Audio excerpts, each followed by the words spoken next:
think it's just wide open. It's sort of all sure. I know whatever God is in hearts. There's just scripture that's coming to mind with those the way that God's showing himself to be more real in a particular situation in your life. Show that. Whatever style you want to take, that's kind of what I'm talking about.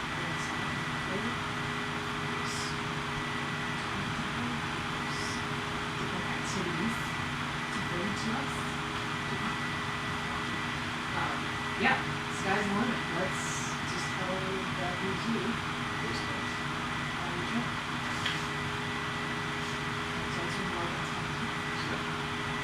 So, yeah. The kind of idea is how is Jesus being with you? What is the reality of his life? How is that going? So, how is his life? When you do it, how is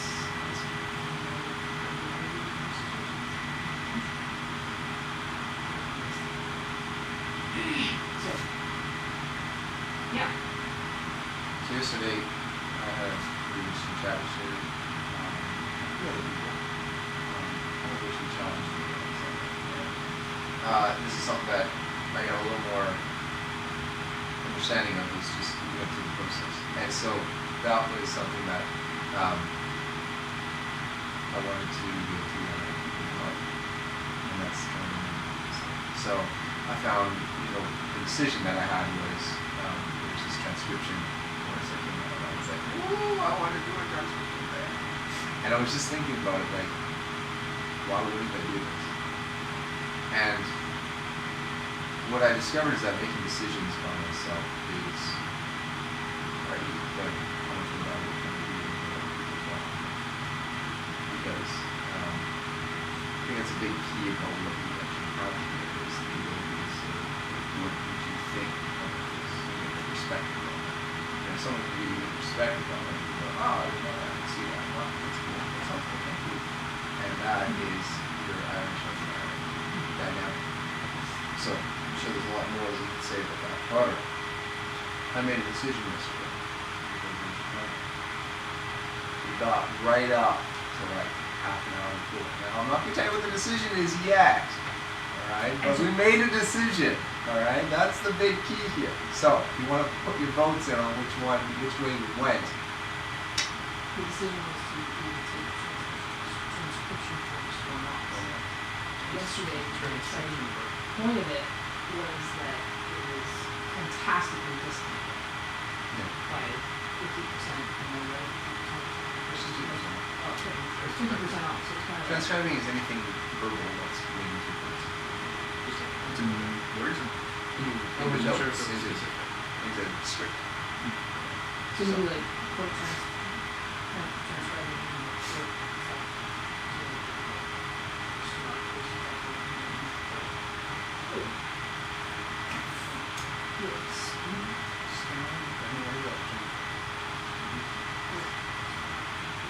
So,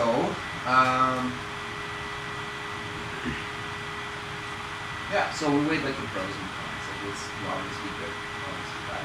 Not sure whether it's something challenging, it's something that would be cool, it's something that would be actually good for something from a skill set.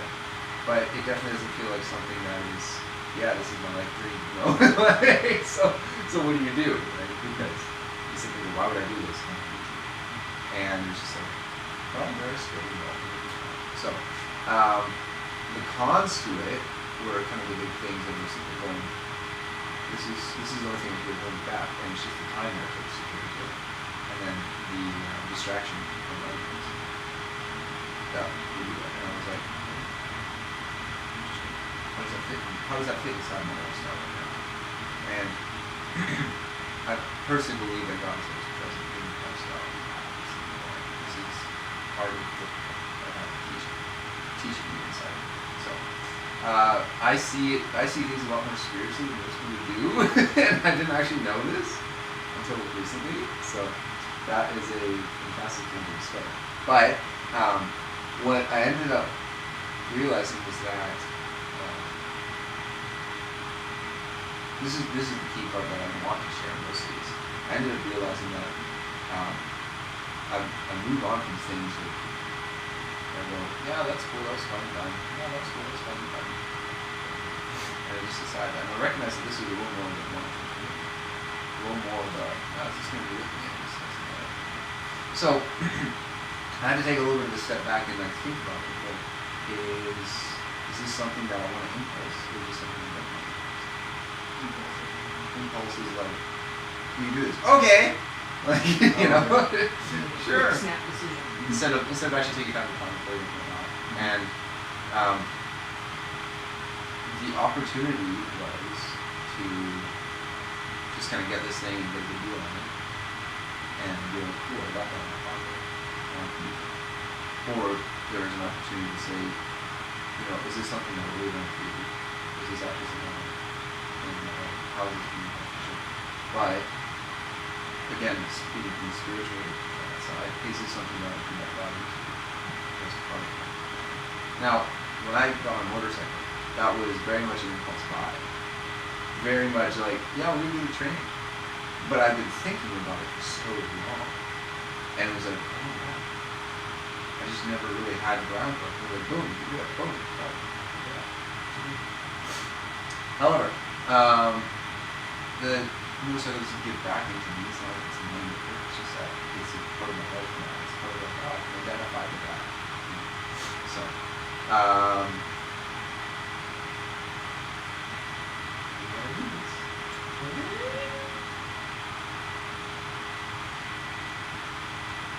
do you guys want to guess? Or like if you're close enough?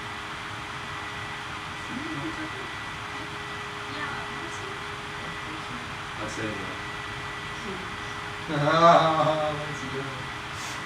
we did not take it. Really? No, right? Oh man, Isn't that when you were going crazy? to bed last night, it was like... It was a done deal. It was done. It was done. I was like sitting down, ready to type it in. I just like, oh my gosh, why That's is this hilarious. so hard? Like, Christian and I sat there and talked for probably an hour and a half about it, and I'm like, I'm asking him all these questions, but okay, now is this you, like, you know, replacing Jesus with something?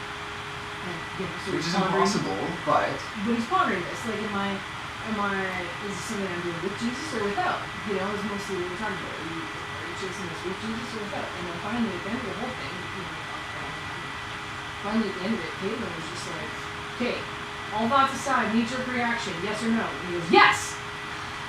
Done! That's it! So I was like, alright, well, I guess that's it. There it goes, right? Here we go! And so Christian's going back, he's like, alright, done, decision made, go on, go! So I thought it was done. That's Right. what you were doing. no, here's the thing. I don't think I made the right decision. By not? By I don't think so. Why do you I say don't that? think I made the best decision. Why? Because by not doing it, because it's a no killer score deal. Like, it's a no killer score. No brainer score deal. Like, get the thing, learn the stuff, done. Right? But what I recognized is there was an opportunity for me to have intentionality inside of what I have now. And I was like, the big catalyst inside of this is the fact that it's 50% off. So, you know, was looking at it and was like, hey, get your 20% off coupon. And I'm like, why am I putting so much focus on that? That's so weird. Right? This is how my brain works. It's a little bit different than most people, I think. But, whoa! What's that you're A saying? little bit different than most people. But when I sat there and said, like, why am I putting myself over so much turmoil and decision over what I feel like is something God did for me, and yet is also something that I feel like is actually not a big deal. And I just sat there and was like, you know what? I don't want more quality. I actually don't. And so it was half an hour before the deal ended, and I went, okay. You think So now was the strange. wrong decision? Well, I think it was not the best decision. Why do I say it's not the best decision? Because the best decision would have been, wow, God, thank you so much for putting this inside of my life. I'm totally taking this, and this is like, I'm ready to receive this. I'm absolutely ready to be like, yep, without you. And so that would have been something I would love to do. And I still would. It's just that I wasn't in a space to do it, which is weird. I actually think it was perfect. I think it was a great decision. You went to bed and you were like doing it. I was like, Well, hang on. okay. The best decision would have been, God put this in front of me and I'm about to do it. I'm so thankful for that. The second best decision is, can I rest in on security or whatever? And then he's here. Alright. Thank you, Sir Christian. And yeah, I think we did good decision. This gives a lot of opportunity for God to work out. Well, this is what there's opportunity cost here, right? Like, what now can I do now that I've kind of decided? It'll still come back, right? So this is the hard thing to really discern inside myself is what if it'll come back? So I can still go buy the full price, right? So Yeah. why is all the weight on whether or not? But it kind of seems like, were you looking for this, or did you like, oh, here's this one? It just kind of came. It wasn't like I was Then looking it's for kind of it. like, here's this guy. Right. Catholic society. Yeah. So there we go. Boom. And what I sat there and recognized what is in my life right now, and if I was doing this course, I wouldn't be here right now. I'd be downstairs watching video.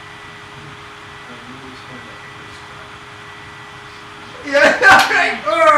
I'm the scribe! I'm the scribe. Write this down, Christian. Write this down. So that's like Yeah. that's a big passion of mine. It's something I'm like, oh, I'd love to do that You already do it with your cameras. already. And so I'm like, why not just add that in? But I just didn't have time to think about that. I didn't. Yeah. I just didn't have time to actually be like, where does this fit inside of my life? Does that make sense? So, anyways, what I want to share is, King and I on the phone. She's like, open your Bible, flip open to anywhere, you know, and you gamble, and you go, well, bam, right? And we open to Psalm 59, and verse 16 says this: "But I will sing of your strength in the morning. I will sing of your love, for you are my fortress, my refuge in time of trouble. You are my strength, I sing praise to you, you God, and my fortress, my God on whom I can rely. I can always count on you, God, my only God." So, what does that verse mean? Nothing. But it's now a memory I have attached to this moment where I made a decision. Nothing. It doesn't mean anything. It's not like I can sit there and go, oh, that plus that means that. Yay! It's more. What? Hang on. Shh. Wait. Let me get there. This is just what I'm saying is. Usually his language is messy. His heart is right. What I'm saying is this is a piece of scripture attached to a memory more than it is a solution to a problem. You're saying is you can't just look into something down. Right. It's not saying don't do this, right? It doesn't mean that. It means I got a promise in the middle of a moment that I was experiencing. And that could follow me all the way through where it's like, oh, I did this transcription course and I got this verse in the moment that could make a decision I did. Which is nuts.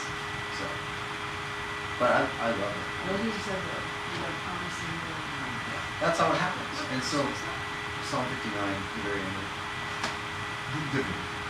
And so, I can be on my motorcycle getting a promise to moment there as well, like whatever that looks like. Right? And so this is again, it was less about is this a pro or a con in my life because I could still chase that, and it was more just inviting God into His experience, and inviting people into His experience, and that is the big gold mine of this.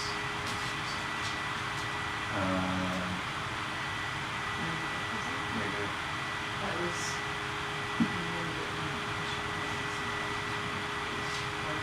and that's the piece of God is you've seen me. So that was regardless of what you're doing, regardless of the decisions you make, you're seeing God experiencing Christ in Christ in what you need. You're seeing Jesus involved in your life, right? Whatever you want to do. So it's not so much about your circumstances and what you're doing. So it's not so much about course that you're taking, which at this point you don't necessarily want to do anything with. Agriculture? Yeah. Potentially, we'll see, like it might change. Maybe it's not going to go firefighting. Boom. So, quite a bit different than this, unless you're like farm hires. Anyway, it's not. But whatever. You know, it's not about whether or not you want to work for God Jump the rest of your life. It's not about career choice. It's not about what you're doing.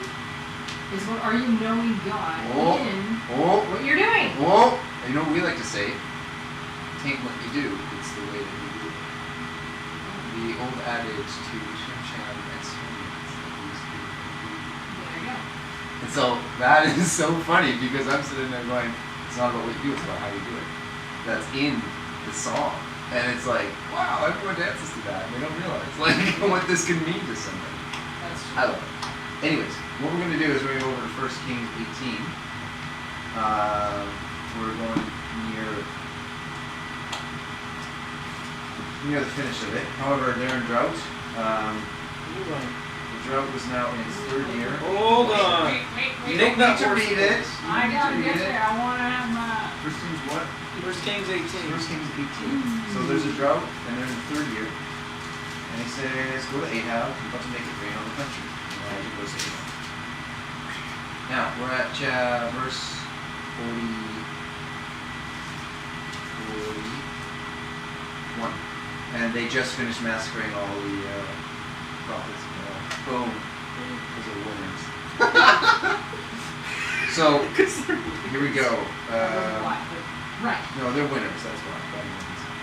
It was a competition. I absolutely won. I like those ones. It's good.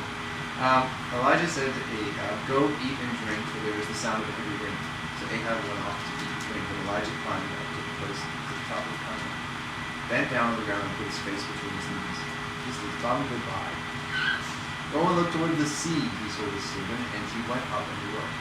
Keep looking, said Elijah. He went and looked and reported back. He said, I don't see a thing. And Elijah says, 7 times.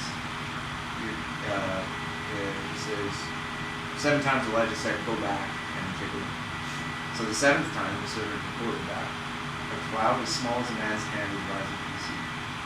And Elijah's response to it is, quickly then, on your way, tell Ahab, saddle up and get down the mountain before the rain stops you. Things happened fast. The sky grew black with a wind-driven cloud, and a huge cloud burst of rain. Ahab hightailed his chariot. God strengthened Elijah mightily, pulling up his robe and tied it around his waist. Elijah ran in front of Ahab's chariot into the beast of the Here we go. He ran. That's amazing. But the big key here is, for me, this applies because I go, oh, there's a discount, which is the cloud. It's a small thing, and I go, can my heart be turned towards what I feel God's putting into these moments? Right? Now I'm stuck on a mountain. It's great, but whatever. What matters to me is I can go, oh, this is something that I feel like God's putting in front of me. Can I actually be attentive enough to do that? And make a decision. Right? So if I hadn't made a decision, it would have looked like I got to 12 o'clock and I just didn't make a decision. Versus saying, no, I'm going to do this, or no, I'm not going to do this. So that half an hour was kind of like what I was going to do. But the question is, in your life, what is the cloud that you're looking on to see? So I feel like I'm in, the 19th time of looking out to sea going, what is it? Like, when is this going to happen?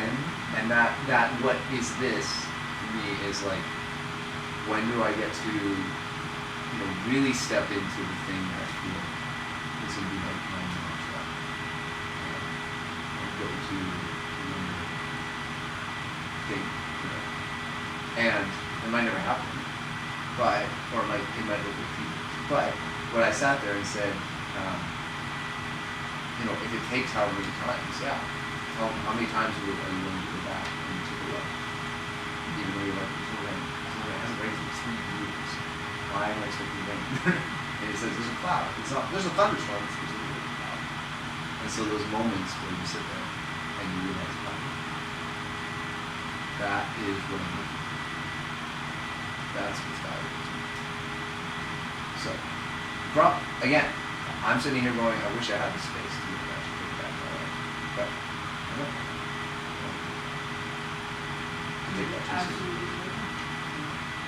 And the process that you went through to make that decision was huge.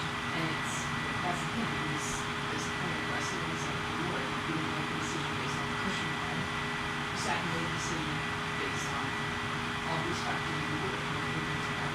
And I love that that's the way you saw the Lord. Yeah. And I love that's the point, is whether or not you see the Lord. So some of the decisions you make is not By the way. I would with and that was the thing. At the end of it,